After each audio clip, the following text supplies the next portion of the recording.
Imagine a world where every single person has exactly the same level of intelligence. No geniuses, no fools. Everyone, perfectly average. IQ, 100, no one higher, no one lower.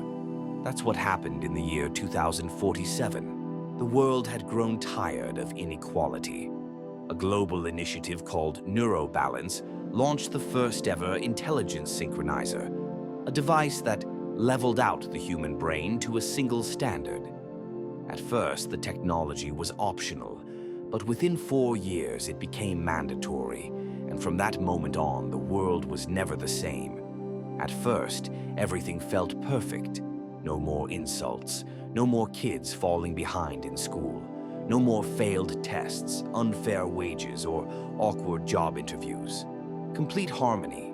Global leaders called it the victory of evolution. But very soon it became clear. We didn't just erase inequality, we erased progress. Because when everyone is the same, no one stands out. Ideas stopped feeling new. Art became boring. Science, mechanical. Everyone had the same vocabulary, the same thought patterns, the same creative ceiling. Movie scripts started sounding identical. Books read like copies of each other. We had lost something crucial, difference. But what made it worse was the question of choice. Who gets to lead if we all think the same? Who takes risks? Who dreams bigger? Who dares? The world began to freeze. Where there were once leaders, now stood coordinators. People who simply approved what had already been pre-approved. Every idea was met with 1,000 identical replies. Impractical. Risky. Too different. That's when they appeared. They called themselves the Wild Minds, people who had rejected synchronization, or those born before it was enforced. They thought differently, not better, not worse, just different. At first, they were hunted. Then, they were invited. The world was stuck. We needed chaos. We needed sparks. We needed them. They were asked one question: how do we fix this? And they answered: give people back their differences. Give them risk. Give them freedom. Give them choice. And so the last experiment began.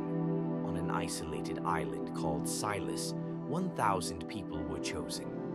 No synchronization, full mental freedom. They were allowed to think freely and dangerously. After just 2 years, they had invented a new form of energy. They created music no one had ever heard before. They developed the first AI that thought like an artist instead of an engineer. But with brilliance came danger. One built a weapon. Another started a religion. Someone else manipulated the rest.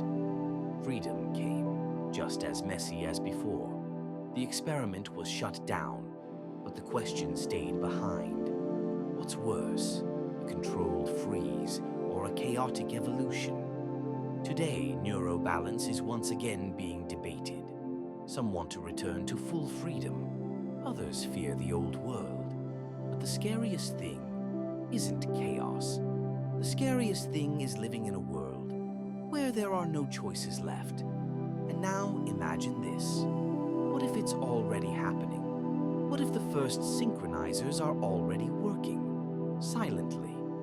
What if that's why all our thoughts sound so much alike?